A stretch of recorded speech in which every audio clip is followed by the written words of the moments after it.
Armageddon must not fall. Hello everyone and welcome back. We have some news, of course, on Total War 40k. If you're not too well versed with the Warhammer 40,000 universe, then likely you might not understand what was in that clip. But I'm here to explain it to you, and yeah, it's an exciting one. For those of you who haven't seen it just yet, there will be a timestamp on the description so you can skip to the end of the video where I've got an unedited version of the clip. Now into the meat and potatoes, it looks like Creative Assembly have confirmed a little bit of the plot alongside potential 2 characters. Of course, this is something that is hearsay until we get full confirmation, but as you are aware, there is a certain voice that many people will find familiar after a very, very important trailer that came out just a few weeks ago, and the mention of a very important orc. So as we've seen, that communique is coming from Subsector Armageddon, which is the plot point for 11th edition, which is launching very, very soon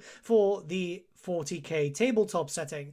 Now, alongside that, there's mention of Ghazghkull. He is the orc character, is basically the biggest and baddest. For those of you who prefer Warhammer Fantasy, think of him kind of like Grimgor Ironhide, though just much larger and much more mechanical. And it is very much expected that the man speaking, saying that he is not too old for this, is, of course, Commissar Sebastian Yarrick, a character that's recently returned for the tabletop, once again, even though there was a fake out of his own death. So it's a very weird circumstance here. We don't know if they're going to be playable characters or if they're just going to be kind of seen for a little bit.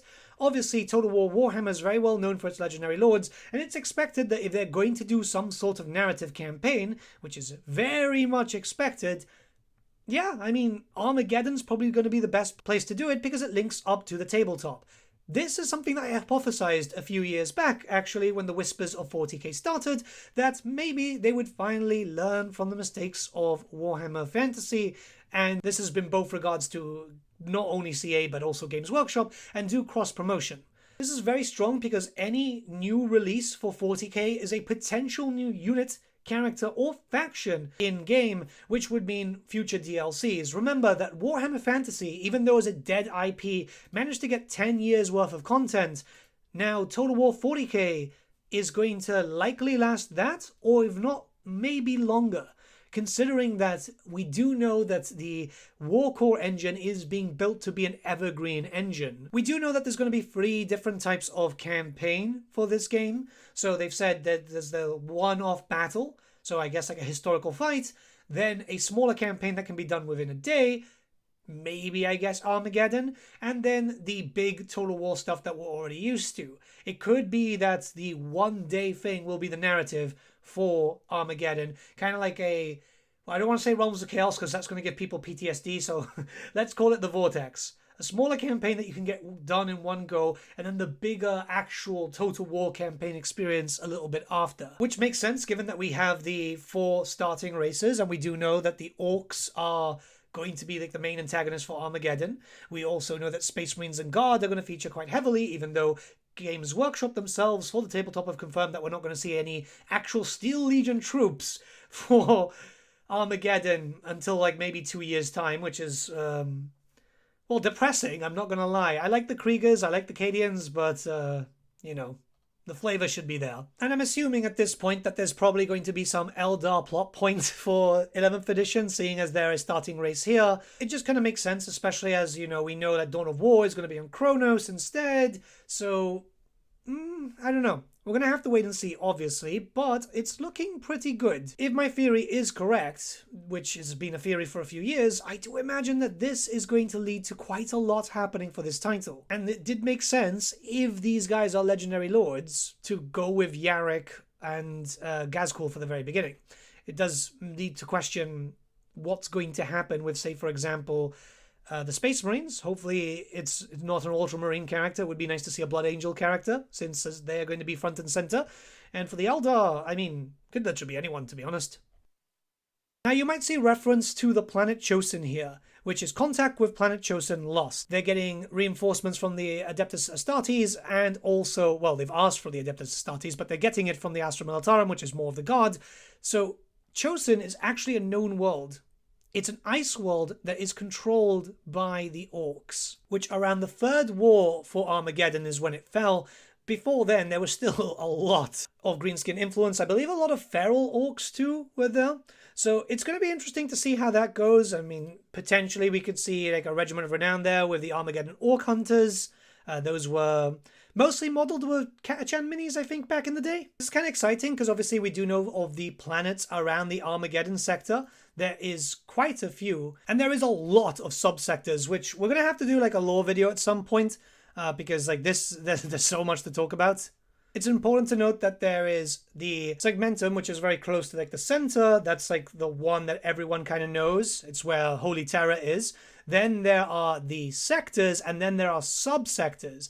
Armageddon has its own sector and subsector. Oh, and system. So there's another part there. System is basically like what we have with our world, right?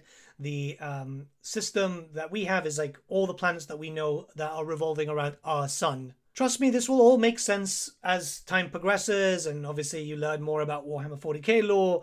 It does sound kind of weird, but believe me, it starts becoming easy enough to understand. And I've got a few plans to make sure that it is understandable as we put our way there.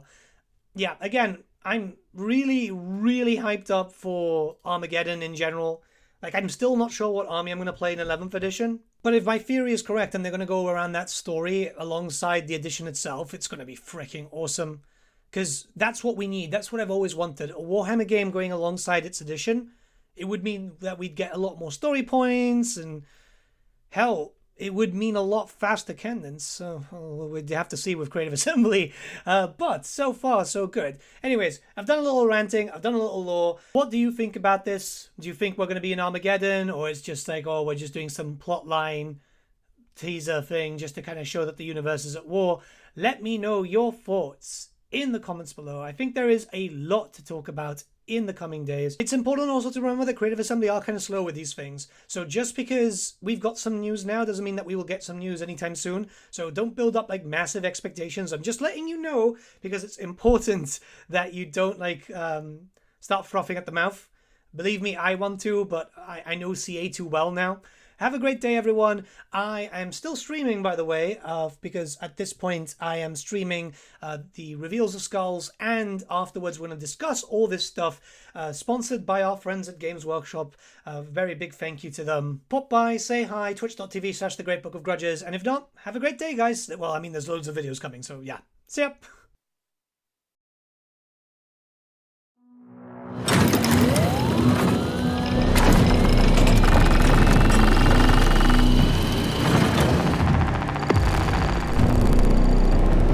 Orcs swarm across our world.